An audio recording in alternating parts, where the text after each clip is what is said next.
ओम शांति। प्यारे बहनों और भाइयों, आइए सुनते हैं बाबा की मुरली का सार 29/5/2024 के महावाक्यों का। बाबा आज कहते, मीठे बच्चे, याद से याद मिलती है। ये प्रैक्टिकल जीवन में भी आपने कई बार अनुभव किया होगा। किसी को भी आप याद कर रहे हो, दिल से जिगर से एकदम संकल्प चल रहे हो आपके, और थोड़ी देर में उसका फोन आ जाता है, कह रहे अरे मैं भी आपको याद ही कर रहा था। बोले हाँ जी मैं भी आपको याद कर रहा था। ये टेलीपैथी है, और ये भगवान के साथ अगर कनेक्ट हो जाए तो कितना अच्छा है। तो आज बाबा वही सिखा रहे हैं कि राजयोग के माध्यम से याद कैसे मिलती है। मीठे बच्चे, याद से याद मिलती है। जो बच्चे प्यार से बाप को याद करते हैं, उनकी कशिश बाप को भी होती है। एक बहुत ही गहरी बात है। खिंचाव भगवान को भी होता है ऐसे बच्चों का जो बाबा को प्यार से याद करते हैं। आज की मुरली का प्रश्न है, तुम्हारे परिपक्व अवस्था की निशानी क्या है? उस अवस्था को पाने का पुरुषार्थ तो सुनाओ। बाबा कहते, जब तुम बच्चों की परिपक्व अवस्था होगी तो सब कर्मेंद्रियां शीतल हो जाएंगी। कर्मेंद्रियों से कोई उल्टा कर्म नहीं होगा। अचल अडोल अवस्था बन जाएगी। इस अवस्था को पाने के लिए बच्चे अपनी जांच करो। नोट करने से सावधान रहेंगे। कोई भी पॉइंट नोट करते हैं, अपने जीवन के अंदर चेकिंग करते हैं, तो बाबा कहते सावधान रहेंगे। योग बल से ही कर्मेंद्रियों को वश करना है। योग ही तुम्हारी अवस्था को परिपक्व बनाएगा। दुनिया में बहुत तरीके इंद्रियों को वश करने के निकाले जाते हैं, बाबा नहीं वो सिखाते। बाबा कहते एक है साधे सब सदे। मन को साध लो, ये जीवन का सारा संसार सद जाएगा। इसलिए योग बल से कर्मेंद्रियों को वश में करना सीखो। योग से ही तुम्हारी अवस्था परिपक्व बन जाएगी। ओम शांति। याद है, यह है याद की यात्रा।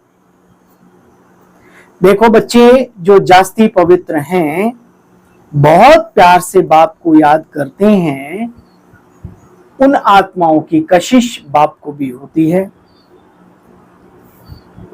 अभी कर्मेंद्रियों को वश करने से आधा कल्प के लिए तुम बच्चों को इनाम मिलता है। मैं सार के रूप में मेन पॉइंट्स आप सबके सामने रख रहा हूं, वो पॉइंट्स जिनको धारणा के रूप में हमें अपने जीवन में अपनाना है। अभी कर्मेंद्रियों को वश करने से आधा कल्प के लिए बच्चे इनाम मिलता है। इनाम, बादशाही मिलती है। वश नहीं कर सकते, पाप रह जाते, तो फिर इनाम भी पूरा नहीं मिलता। तुम्हारे पाप योग बल से कटते जाएंगे, और कोई तरीका नहीं। यह है नंबर 1 सब्जेक्ट। क्या? योग बल से अपने पापों को विध्वंस करना, नाश करना, भस्म करना। बाप है ही नॉलेजफुल। बाप बार बार कहते, बच्चे अपने को आत्मा समझ, बाप को याद करो, फिर उसमें दैवी गुण ऑटोमेटिकली मर्ज हो जाते हैं।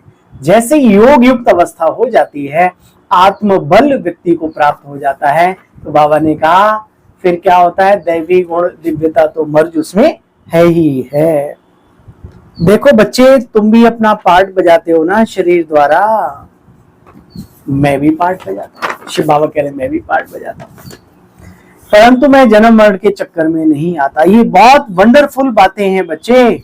जानते हो कैसे 84 का चक्र हमने लगाया? बच्चे, इन बातों को समझने के लिए याद है तो बहुत सहज, इन बातों को समझना भी बहुत सहज है, परंतु बुद्धि स्वच्छ चाहिए। यहां गंदी, तुच्छ बुद्धि, छोटी बुद्धि, छीछी बुद्धि नहीं चल पाती।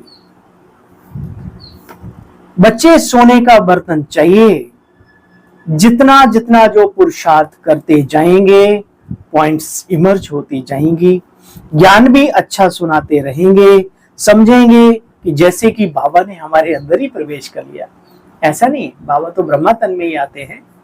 तो बाबा ने कहा जब इन चीजों में आगे बढ़ते जाएंगे तो पॉइंट्स पुरुषार्थी आत्माओं को ऑटोमेटिकली टच होती जाती है। जैसे शिवलिंग के ऊपर ऊपर से बूंद बूंद पानी गिरता है, ऐसे टपकता है ज्ञान। बच्चे औरों का भी कल्याण करना है ना, ये ड्रामा है। एक सेकंड ना मिले दूसरे से।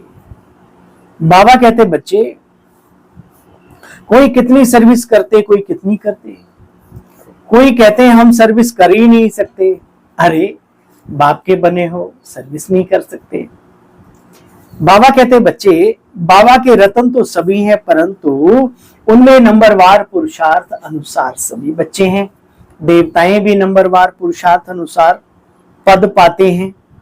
पुरुषार्थ यहाँ का, पद वहां का। देखो बच्चे, तुम इन बातों को बहुत अच्छी तरह से जानते हो। कहा जाता है माला फेरो, माला फेरत जुग भया गयो न मन का फेर है। ये जो मन का फेरना बंद करो फिर बाबा नजर आए। इसलिए बाबा ने मन से याद करना सिखलाया है। तुम कहते हो शिव भगवान वाच, वो फिर अपनी अपनी बातें करते हैं। एक ना मिले बच्चे दूसरे से। यहां कोई कल्पना की बात नहीं है। बाप है ज्ञान का सागर, नॉलेज फुल। जब तक ऋषि मुनि भी कहते हैं हम रचना रचता को नहीं जानते, फिर सब कैसे जान सकते हैं? जो ऋषि मुनि और बड़े बड़े विद्वान कहते हैं हम रचना और रचता को नहीं जानते, तो आम जन साधारण कैसे जान सकता है? देखो बच्चे, मनुष्यों ने तो गीता का ही खंडन कर दिया है। उसमें लिखा कुछ और जीवन में अपनाते कुछ और। उसमें लिखा हुआ है अर्जुन, मैं जप तप हठ योग कर्म कांड इत्यादि से प्राप्त नहीं होता। मेरी प्राप्ति का एकमात्र उपाय है राजयोग, और वो राजयोग मैं स्वतः ही आकर के सिखलाता हूं। हे अर्जुन, मैं सूर्य चांद सितारों की रोशनी से परे जो परम धाम है वहां का रहने वाला हूं। कितनी स्पष्ट बातें, फिर भी उसको कड़कड़ में ठोके बैठे। हे अर्जुन, राजयोगा विकर्मो दग्धा। गीता कह रही है कि राजयोग के द्वारा ही विकर्मों का विनाश होता है, कर्मों में कुशलता आती है। लेकिन फिर भी डुबकियां लगा रहे हैं। इस भावना के साथ शायद हमारे पाप कट जाएंगे। इसी चीज को बाबा दूध का दूध पानी का पानी क्लियर करके बतलाते, बच्चे भावनाओं का भाड़ा जरूर दे देता हूं थोड़ा बहुत, लेकिन परमानेंट इलाज तो सही डॉक्टर के पास सही इलाज से ही होगा। आत्मा क्या चीज है बच्चे कोई जानते नहीं। जानते तो फिर बाप को भी तो जानते ना। जब आत्मा को ही नहीं जानते तो बच्चे बाप को कैसे जानेंगे? बाप खुद आकर के अपना परिचय देते हैं। बच्चे ज्ञान से सद्गति होती है। कौन ज्ञान से? ये ईश्वरीय ज्ञान से। अच्छा देखो बच्चे, बाप समझाते हैं इतना ऊंच पद पाने के लिए अपने को बार बार मैं एक अजर अमर अविनाशी आत्मा हूं और उस स्थिति में टिकने का अभ्यास करो। इसमें बच्चे मेहनत है, अभी प्राप्ति भी तो बहुत है, लेकिन हाँ ये भी अटल सत्य है कि मेहनत है। पारे की माफिक बार बार वो स्मृति खिसक जाती है। अगर किसकी बुद्धि मोटी है तो बाबा कहते अच्छा बच्चे चलो मोटी बुद्धि से ही याद करो। बाबा को बड़े रूप में याद कर लो, पॉइंट रूप में नहीं। हाँ, हजारों सूर्यों से तेजों में महसूस कर लो भाई, और क्या बताएं बाबा। अगर किसी की मोटी बुद्धि है तो मोटी बुद्धि से याद करें, परंतु बच्चे याद तो एक को करें। ये इधर उधर बखेरा तो बुद्धि का ना फैलाएं। दिल के टुकड़े हजार हुए, ये टुकड़े लाख और हजार तो ना करो, एक के प्रति समर्पित हो जाओ।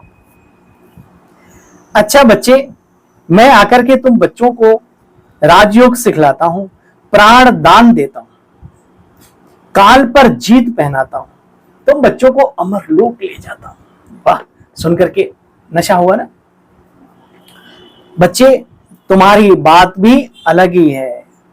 भक्ति मार्ग की भी बातें बड़ी वंडरफुल है और यहाँ की बातें भी बड़ी वंडरफुल है। इन बातों को तुम बच्चे समझते हो। कहते हैं अमरनाथ ने हिमालय पर्वत पर कथा सुनाई, तो बच्चे क्या एक पार्वती को सुनाई होगी क्या? बाकी सबका हक नहीं है अमर बनने की कथा सुनने का? तो बहुत बाबा गहरी बातें हमें समझाते हैं यहाँ पर। ये अमृत प्राप्त करने की, जो देवताओं का देवत्व तो नष्ट हो गया है, उनको पुनः प्राप्त करने के लिए बाबा ज्ञान अमृत भी सुना रहे हैं, अमरनाथ बनकर के कथा भी सुना रहे हैं, है ना, बहुत कुछ कर रहे हैं। अच्छा, मीठे मीठे स्किल्ड बच्चों प्रति माता पिता बाप दादा का याद प्यार और गुड मॉर्निंग। रूहानी बाप की रूहानी बच्चों को नमस्ते। हम सब रूहानी बच्चों की बाबा आपको भी नमस्ते, थैंक यू। योग बल से कर्मेंद्रिय जीत बन संपूर्ण पवित्र बनना है। इस अवस्था को पाने के लिए जांच करते रहना है। बहुत खबरदारी से पाप और पुण्य को समझकर आपस में लेन देन करनी है। कहीं पुण्य पाप ना बन जाए, इसकी बड़ी खबरदारी करनी है। आज बाबा की मुरली का वरदान है, सर्व आत्माओं को सहयोगी बनाए, प्रत्यक्षता का पर्दा खोलने वाले श्रेष्ठ सेवाधारी भव। बाप दादा कहते हैं प्रत्यक्षता का पर्दा बच्चे तब खुलेगा जब सत्ता संभालने वाले सब मिलकर के कहेंगे श्रेष्ठ सत्ता तो ईश्वरीय सत्ता है, आध्यात्मिक सत्ता है, परमात्मा सत्ता है। सभी एक स्टेज पर इकट्ठे हों, ऐसा स्नेह मिलन करें। तो ऐसे कई कार्यक्रम हो चुके हैं और लगातार होते जा रहे हैं। अभी भी भारत मंडपम, बहुत ही अच्छा दिल्ली जोन वालों ने कार्यक्रम बनाया और आप सबको मुबारक हो। तो ये संकेत देता है कि संसार उस एक की तरफ बहुत जल्दी आकर्षित होने वाला है। बस हमारी और आपकी क्या तैयारी है, जरा अपने आप से कभी बात करना अकेले में। देखो बच्चे, सभी को स्नेह के सूत्र में बांधकर समीप लाओ, सहयोगी बनाओ। यह स्नेह ही चुंबक बनेगा जो सब एक साथ संगठन रूप में बाप की स्टेज पर पहुंचेंगे। तो अब अंतिम प्रत्यक्षता के हीरो पार्ट में निमित्त बनने की सेवा करो, तब कहेंगे सच्चे सेवाधारी। आज मुरली का वरदान है, सेवा द्वारा सर्व की दुआएं प्राप्त करना यह आगे बढ़ने की लिफ्ट है। सेवा द्वारा सर्व की दुआएं प्राप्त करना यह आगे बढ़ने की लिफ्ट है। लिफ्ट दुआओं का जो बल है अपने आप में बहुत बड़ी ताकत है। तो आइए संकल्प लें कि हम सेवाओं से दुआओं का बल कमाएंगे और ये बल सब कुछ प्राप्त करा देता है, ऐसा मेरा अनुभव है। ओम शांति आप सभी बहन भाइयों को, और कल पुनः मिलते हैं बाबा की मुरली का सार लेकर। तब तक जो बाबा ने बातें सुनाई उनको अपने नशे में, अपने जीवन में धारणा स्वरूप बना करके उतारने का अभ्यास करें, आप भी और हम भी। इन्हीं शब्दों के साथ वाणी को विराम देता हूं और आप सभी से आज्ञाकारी सेवक आज्ञा चाहता है। कल फिर मिलेंगे बाबा की मुरली का सार लेकर। ओम शांति, ओम शांति।